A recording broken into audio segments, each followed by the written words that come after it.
యేసుక్రీస్తు నామములో పరిశుద్ధాత్మ ఆశీర్వాదాన్ని పొందుకుంటున్న ప్రతి ఒక్కరికి హృదయపూర్వక వందనాలు తెలియచేస్తూ ఉన్నాను. ఈరోజు పరిశుద్ధాత్మ దేవుడు మనకిస్తూ ఉన్న వాగ్దానము దావీదు రాసిన కీర్తనలు 61 అధ్యాయము 1 వచనము.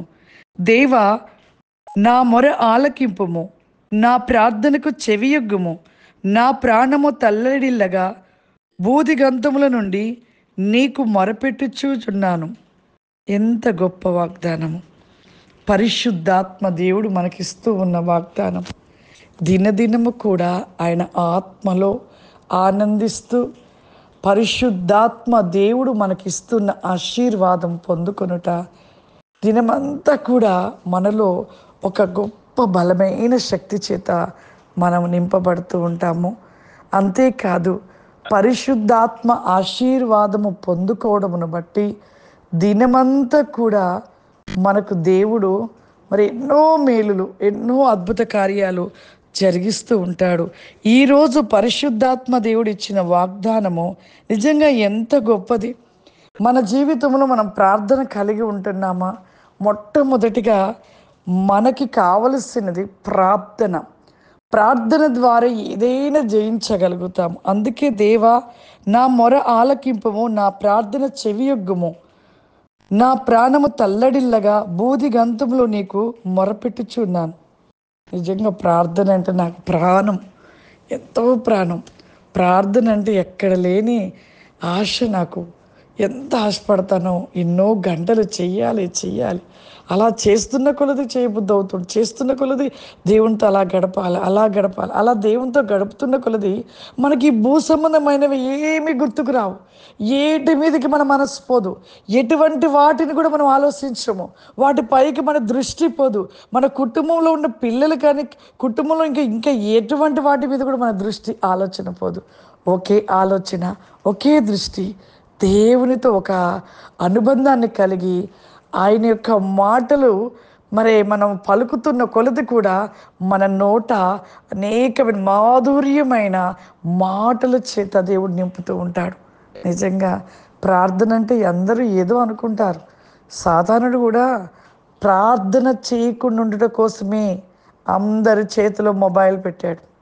ఒకప్పుడు ప్రార్థన చేసిన ప్రార్థన పరులున్నారు, ప్రార్థన కలిగిన విశ్వాసులు ఉన్నారు, ప్రార్థన కలిగిన దైవజనులు ఉన్నారు.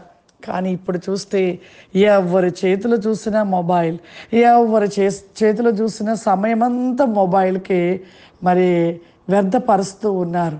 ప్రార్థన చేయటానికి చిరాకు, ప్రార్థన చేయటానికి మనసు ఇష్టపడదు, ప్రార్థన చేయటానికి ఆసక్తి ఉండదు, ప్రార్థన చేయటానికి అసలు ఆశ ఉండదు. ఆశ, ఆలోచన, ఆసక్తి మొబైల్ మీద ఉంటూ ఉంది. సాతానుడు ఎలా చేసాడో చూడండి. మనసుని ఎలా, ఒక మానవుని మనస్సుకు ఏ విధంగా మనసును లోబరుచుకోవాలో వాడు తెలివిగా ఎలా వేసాడంటే గాలం వేసాడు. ఆ గాలంలో పడిపోయారు మనుషులంతా కూడా, వలలో చిక్కుబడ్డారు. ఇక పూర్తిగా ఆ వలలో చిక్కుబడిపోయారు. ఎంత తెలివిగా మనిషి ఆలోచనలన్నీ కూడా దృష్టి మొత్తం మొబైల్ వైపు పోయినట్టు చేశాడు. ఇప్పుడు ఎంతమందికి వాక్యం చెప్తున్నా మొబైల్ తీసేయండి, 1 గంట 2 గంటలు ప్రార్థన చేయండి అని చెప్తుంటే చర్చిలో సేవకులు చెప్పేవారు చెప్తా ఉంటారు. వాళ్ళు వింటారు, ఇంటికి పోతారు, వాళ్ళ పని అదే.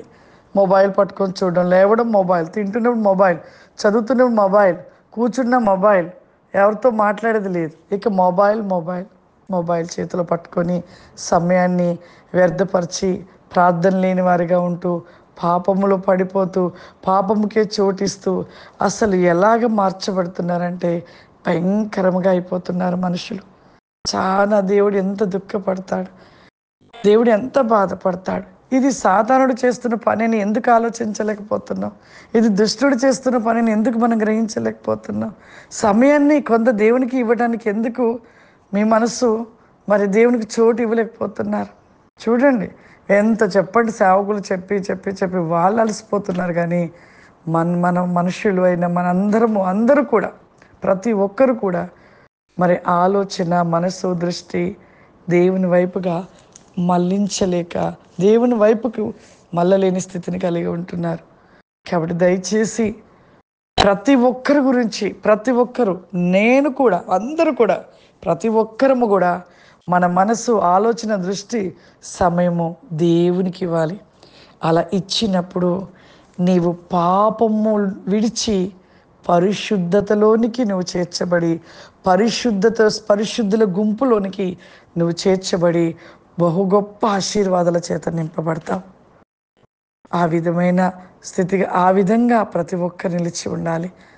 ప్రార్థన చేసుకుందాం. సర్వశక్తివంతుడా, దయగల తండ్రి, నీకు వందనాలు చెల్లిస్తున్న ప్రభా, గొప్ప దేవా, పరిశుద్ధాత్ముడా, నీకు వందనాలు ప్రభా. ఈ ప్రోగ్రాం చూస్తున్న ప్రతి ఒక్కరిపైన మీ ఆత్మను కుమ్మరించండి నాయన, మీ శక్తి చేత నింపండి ప్రభా. ఏ బిడలు చూస్తూ ఉన్నారో ప్రభా, ఇప్పుడే వారి హృదయ వేకము మండించబడును గాక ప్రభా. ప్రార్థన చేత మండును గాక పరిశుద్ధాత్మ దేవా.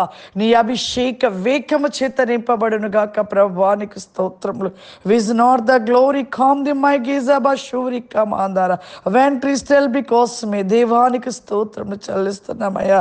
చూస్తున్న ప్రతి బిడను దీవించి ఆశీర్వదించి వారి జీవితంలో అద్భుత కార్యములు దయచేయండి. సమృద్ధి వేకమును అనుగ్రహించండి. సమస్త వేకమైన కార్యములు మీరు జరిగించమని యేసు నామములో నడుస్తున్నాను తండ్రి. ఆమేన్. God bless you. దేవుడు మిమ్మల్ని దీవించును గాక. ఆమేన్.